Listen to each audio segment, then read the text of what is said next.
그러나 아쉽게도 이런 경우에도 턱관절 장애가 맞습니다. 이번에는 스스로 턱관절 장애에 해당되는지 어떻게 알아보는지를 한번 살펴보도록 하겠습니다. 우선 첫 번째, 턱관절에 문제가 있다라는 것은 통증입니다. 그래서 이 턱 쪽 부분이 아프거나 아니면 뭔가 불편감이 느껴지는 거 첫 번째고요. 그 다음 두 번째는 턱관절을 움직일 때 입을 벌리는 동안에 이 턱관절 쪽에서 딸깍 소리가 난다거나 아니면 드드득 갈리는 소리가 난다거나 아니면 연부 조직이 찍 늘어나는 소리가 나는 경우입니다. 그리고 턱을 벌리고 닫는 동안 움직임이 제한이 있어서 입을 일부분밖에 못 벌리는 경우에 해당이 될 수 있습니다. 그리고 마지막으로 턱관절 주변 근육에서 이게 턱관절이 이 구역이 해당이 되는데 여기뿐만 아니라 실제로는 이런 이마 그리고 우리 목 쪽까지 타고 내려오는 이런 근육 쪽에 경련이나 피로감이 있는 경우에도 이런 네 가지 항목들을 잘 살펴보면 사람들이 살면서 턱에 소리 한 번 안 나는 사람이 어디 있을까?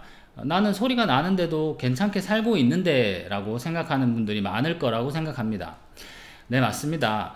연구마다 비율은 다르지만 최대한 많은 보고를 하는 경우에는 인구 3명 중 1명은 통증의 소리나 통증을 경험한다고 합니다. 그러나 아쉽게도 이런 경우에도 턱관절 장애가 맞습니다. 그러나 증상이 있어도 시간이 지나면 다시 좋아지고 소리가 항상 나는 것이 아니기 때문에 증상이 사라지면 우리의 관심에서 멀어지게 됩니다. 그러면 우리나라에서 병원을 방문하는 환자들은 과연 얼마나 될까? 건강보험심사평가원의 자료에 따르면 꾸준히 증가하고 있다라고 얘기합니다.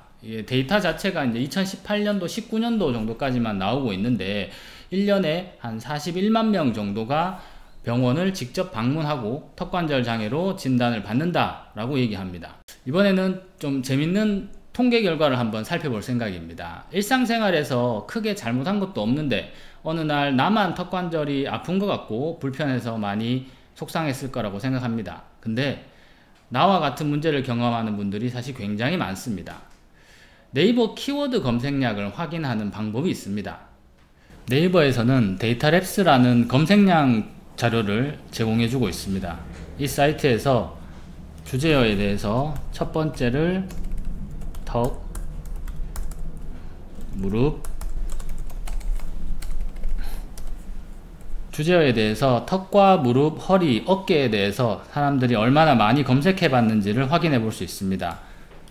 성별과 연령은 전체로 선택을 하고 데이터 검색량을 조회해 보면 다음과 같은 내용을 확인해 볼 수 있습니다. 지금 빨간색으로 가장 많이 검색되고 있는 부분이 무릎입니다. 그리고 우리의 관심 분야인 턱 같은 경우에는 검색량이 가장 낮다라는 것을 확인해 볼 수 있습니다.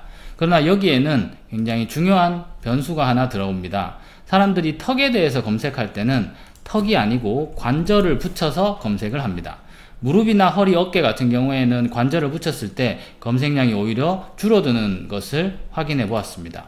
그래서 지금처럼 이렇게 턱의 턱관절을 바꿔서 검색량을 확인해 본 결과 1등은 무릎이 그대로 유지됩니다. 하지만 턱이 2등으로 올라가게 되고 그 다음으로는 어깨, 그리고 가장 마지막이 허리에 대해서 검색해 보는 것을 확인해 보았습니다. 관절들 중 역시 무릎이 압도적으로 1등이 맞습니다. 왜냐하면 우리나라 인구 중 근골계 질환으로 병원을 방문하는 이유 1등이 무릎이기 때문입니다. 그러나 허리보다 턱관절의 검색량이 무릎보다도 턱관절의 검색량이 더 많다는 것을 확인해 보았습니다. 우리 주변에는 허리나 무릎이 아프신 분들이 굉장히 많다라고 생각을 했었는데 실제로 혼자서 이렇게 인터넷에 검색을 통해서 뭔가 해결을 하고자 하는 분들이 이렇게 많구나라는 것을 잘 확인해 볼 수 있는 내용이지 않을까 생각합니다. 마지막으로 드리고 싶은 말씀은 찬바람이 불면 감기에 걸리지 않기 위해 옷을 두껍게 갈아입고 피부에 피가 나면 밴드를 붙이는 것처럼 턱관절에서 한 번씩 뚝 하는 소리가 나는 것을 간과하지 말고 적절한 셀프 운동을 해보시기 바랍니다. 저희 헬타시스와 함께 하시면 더 좋겠습니다.